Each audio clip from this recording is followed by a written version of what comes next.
diz assim, versículo 28. Mas, que vos parece? Um homem tinha 2 filhos, e dirigindo-se ao primeiro, disse: Filho, vai trabalhar hoje na minha vinha. Ele, porém, respondendo, disse: Não quero. Mas depois, arrependendo-se, foi. E dirigindo-se ao segundo, falou de igual modo. E respondendo ele, disse: Eu vou, Senhor. E não foi. Qual dos 2 fez a vontade do Pai? Disseram-lhe eles: O primeiro. Disse-lhe Jesus: Em verdade vos digo que os publicanos e as meretrizes entram adiante de vós no reino de Deus. Porque João veio a vós no caminho da justiça e não crestes, mas os publicanos e as meretrizes o creram. Vós, porém, vendo isso, nem depois vos arrependestes para o crer. É muito sério isso aqui. Jesus fala de 2 filhos. São 2 tipos de pessoas que estão dentro da igreja que ouvem a palavra. Ao primeiro, ele chegou para o primeiro e falou assim: Filho, hoje você vai trabalhar na minha vinha. E o primeiro falou assim: Não, eu não vou. Não vou não. Mas depois, ele arrependeu-se e foi. E o segundo, ele chegou para o segundo e falou: Filho, hoje você vai trabalhar na minha vinha. Ele disse: Eu vou. Se colocou logo à disposição: Eu vou. Só que ele não foi. O que isso representa? Presta atenção. 2 tipos de pessoas que estão dentro da igreja. Aqueles que ouvem a palavra, sabem a palavra, conhecem a verdade, mas não faz, não pratica. Ela sabe das consequências, sabe. Ela não tem dúvida nenhuma em relação à palavra de Deus, em relação a Deus, em relação ao que vai acontecer. Ela não tem dúvida nenhuma. Simplesmente ela não faz, não cumpre. Por que razão? Não sei, existem várias razões. Não posso nem dizer distração, porque não é bem assim. A pessoa já conhece a verdade, poxa. Por que não faz? Por que ainda está no erro? Por que ainda está no pecado? Por que ainda está adulterando? Por que ainda está mentindo? Por que ainda está prostituindo? Por que ainda está vivendo no pecado? Por quê? Se você já conhece a verdade, por que não faz? Pessoa que já conhece a verdade, ela está sofrendo, está gemendo, ela conhece o caminho, sabe que é isso que ela precisa fazer, mas ela não faz. Você ouviu o testemunho da mulher que era prostituta, era garota de programa, durante 3 anos na igreja, sofrendo, durante 3 anos na igreja, a coisa não ia, não andava, nunca se completava. Por fora até algumas coisas mudaram, mas dentro de si, nada ainda tinha mudado. Dentro de si era a mesma pessoa, Não havia diferença entre aquela e essa pessoa que estava ali. Ela até já havia largado, ela largou os vícios, largou tudo. Só que ela ainda se sentia a mesma pessoa. Mas ela já havia largado tudo. Sem falar de outros propósitos, jejum de Daniel e tal, e vai. O que será que fez durante esses 3 anos? Para numa ela tomar decisão. Não, essa aqui é a minha oportunidade. Olha só, essa aqui é a minha oportunidade. E chegar para Deus, trazer a vida dela, colocar essa vida no altar e falar assim: Deus, eu não quero mais ser essa pessoa que eu sou. Eu não quero ser essa pessoa que eu sou. Puxa, já me batizei várias vezes, nada muda. Eu larguei todos os vícios, nada mudou. Me batizei várias vezes, nada mudou. Estou há 3 anos frequentando a igreja, nada mudou. Se o Senhor não quer fazer nada, então me devolva para o mundo. Mas eu não quero mais ser essa pessoa que eu sou. E ela, vocês ouviram o que ela disse. Ela foi com tudo, levou a vida dela ali. Aquela sinceridade mudou completamente a vida dela. Nunca mais ela foi a mesma. E olha que bacana, né? Ela falou, eu recebi a certeza, eu não senti nada, eu recebi a certeza. E ela ainda reforça. Não é uma certeza que esforçada.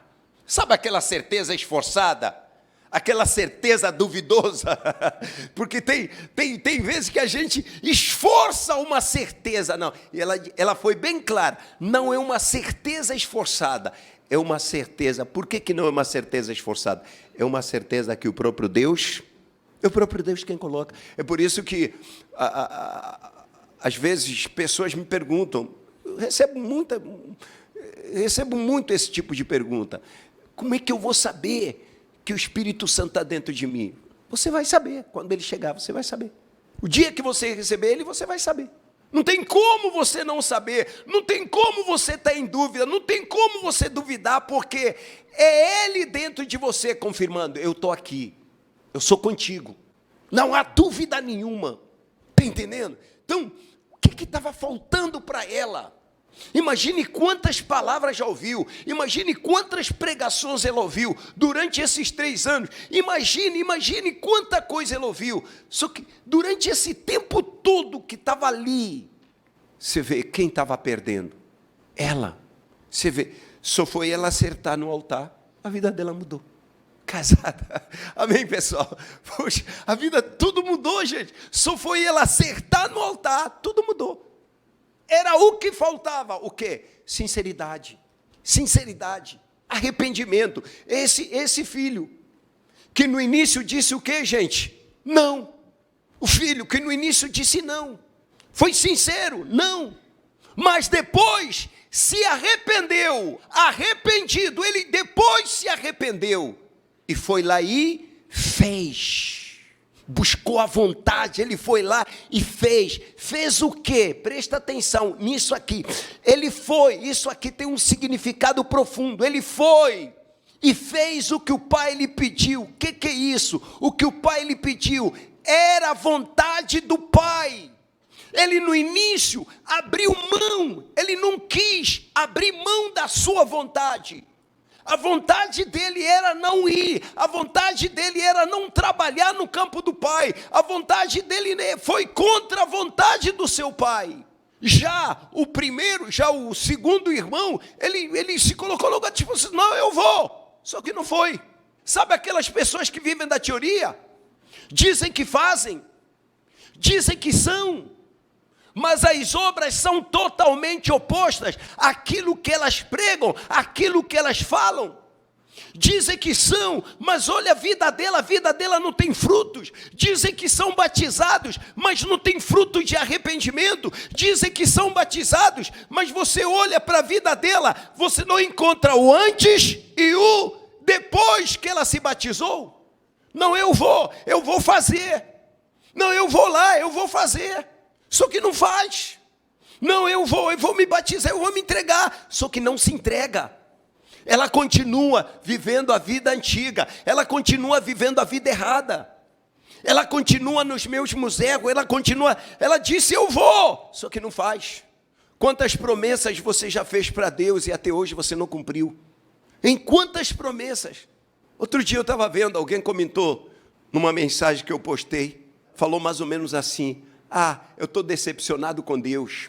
Decepcionado com Deus por quê? Porque eu vejo um monte de pecador aí, ele não faz nada. Ele tinha que queimar todo mundo. A resposta que eu dei é mais ou menos assim. Se fosse assim, nem você estaria vivo, você também estaria queimado. Até você estaria destruído. Sim ou não? Ele é justo? Será que ele é santo? Será que ele nunca errou? Será que ele nunca falhou? Vocês estão entendendo? Quem está entendendo? Então, fica prometendo. Gente, você já pensou se Deus cobrasse de tudo que a gente prometeu para Ele? A gente tivesse que colher? Onde é que a gente estaria? Preste atenção, uma coisa é uma promessa que eu faço. Eu vou fazer isso aí, eu vou te dar isso aí, algo que você ganha. Só que nessa promessa, quando a gente faz uma promessa para Deus, que é promessa de mudança, quem ganha não é Deus. Deus não ganha nada com isso. Quem ganha nessa mudança? É você. Quem ganha somos nós. Quando a gente faz a vontade de Deus, quem ganha somos nós. Deus não ganha nada quando você faz a vontade dEle. Que diferença faz você fazer a vontade dele? Que diferença faz para Deus? O que Deus ganha você fazendo a vontade dele? Nada. Sabe quem ganha? É você. Quando a gente faz a vontade de Deus, quem ganha somos nós. Quando a gente não faz a vontade de Deus, quem sofre é você. Eu vou adulterar, tá bom, é você que vai sofrer. Eu vou tomar umas, pode tomar, mas quem vai sofrer é você. Por que a gente vê pessoas tirando a própria vida? Por quê? Por que a gente vê pessoas morando na rua? Por que a gente vê pessoas sendo transformadas em zumbis? Pessoas deixaram de ser pessoas zumbi. Por quê? Porque não querem fazer a vontade de Deus. Para ganhar, para viver, para ter vida. Ora, quando você não faz a vontade de Deus, é você quem perde, é você quem sofre. Quando você não faz a vontade de Deus, é você que geme. Você pensa que a gente faz falta para Deus? Honestamente, você acha que eu faço falta para Deus? Que você faz falta para Deus? Quem perde sou eu, se eu não fizer a vontade de Deus. Quem perde é você, se você não fizer a vontade de Deus. Você vê pessoas amarguradas. A história que a gente acabou de ver. Ela não vivia, ela ficava lá no banho, tentando... Você entendeu? Eu já atendi várias garotas de programa, é exatamente isso que falam. Teve uma mulher que eu atendi, falou que ficava 2 horas debaixo do chuveiro, tentando esfregar uma sujeira que não saía, porque a sujeira estava dentro dela. Que agonia, que sufoco, que dor, que sofrimento. Pessoas, quando se sentem assim, elas mergulham de cabeça para os vícios, mergulham de cabeça para as drogas, mergulham de cabeça para a bebida, para tentar fugir dessa dor, para tentar fugir desse vazio. Mas sabe que é fácil fugir desse vazio? Como resolver esse problema? Seja feita a sua vontade. Gente, esse problema é resolvido no seja feita a sua vontade. É só isso. É só você viver a vontade de Deus. É só você viver a vontade do Pai. Você vai ter vida. Você vai ter vida, você vai viver. Para de sofrer. Você faz ou você não faz? Veja, 2 filhos. Um disse, eu vou fazer, só que nunca fazia. Outro disse, eu não vou fazer. Fazer o quê? A vontade do Pai. Eu não vou fazer, mas depois se arrependeu. Presta atenção, isso é muito forte. Arrependido. Enquanto não houver um arrependimento, você nunca vai conseguir fazer a vontade do Pai. E olha, faça a vontade de Deus com prazer. O mundo é engano. Tudo que o mundo apresenta para desviar você da vontade de Deus é tudo mentira. Repito, já disse isso uma vez, hoje eu volto a repetir. O pecado é uma farsa, promete uma coisa e entrega outra. Cuidado, a Bíblia fala que o salário do pecado, o final do pecado é a morte. Faça a vontade de Deus para que você viva. Qual era a vontade de Deus lá no paraíso? Que Adão e Eva não tocassem naquela árvore. Enquanto eles não tocaram, eles viveram felizes. Mas quando abriram mão da vontade de Deus, quando eles deixaram de fazer a vontade de Deus, o que sobreveio sobre eles? Destruição. Hoje o mundo está amaldiçoado por causa da vontade do homem. O mundo hoje está amaldiçoado. Quantas pessoas carregam a maldição porque insistem em querer fazer a sua própria vontade? Quantos casamentos hoje, famílias arruinadas, porque as pessoas insistem em querer fazer a sua vontade. Quantos jovens estão perdidos, sem rumo, sem futuro. E olha, tinham tudo para vencer na vida. Sabe por quê? Porque decidiram seguir a sua própria vontade. Não arruína a sua vida. Faça a vontade de Deus e viva. Faça a vontade de Deus e viva. Por isso, pergunte para Deus, Senhor, qual é a sua vontade? O que o Senhor quer que eu faça? Não viva mais da promessa. Tem gente que fica prometendo e nunca faz o que promete para Deus. Fica prometendo que vai se batizar, prometendo que vai fazer isso, prometendo que vai largar, prometendo que... nunca faz o que promete. Peraí, até quando? Até quando? Agora, eu posso garantir a você, uma hora você vai se arrepender, de verdade. Você não quer se arrepender agora? Uma hora você vai se arrepender. Só que esse arrependimento pode ser tardio. Existe arrependimento sem valor. Quando? É o arrependimento que vem depois da morte. Esse arrependimento não tem mais valor. É o tal chamado arrependimento tardio. Ela se arrependeu, mas foi tarde demais. Lembra de Judas? A quem prega diz que Judas, aquilo é remorso, não foi arrependimento. Não, foi arrependimento sim. Quem diz que aquilo foi remorso, não sabe a diferença entre arrependimento e remorso. O que levou ele a fazer o que fez? Não foi por causa de dinheiro? Foi ou não foi por causa de dinheiro? Foi. A Bíblia fala que ele foi e fez o quê com dinheiro? Ele devolveu o dinheiro. Pô. Como é que vai dizer que isso não é arrependimento? Só que foi tarde. Só que foi tarde. Esse arrependimento foi tardio. Foi tarde, se arrependeu tarde. Que não seja tarde.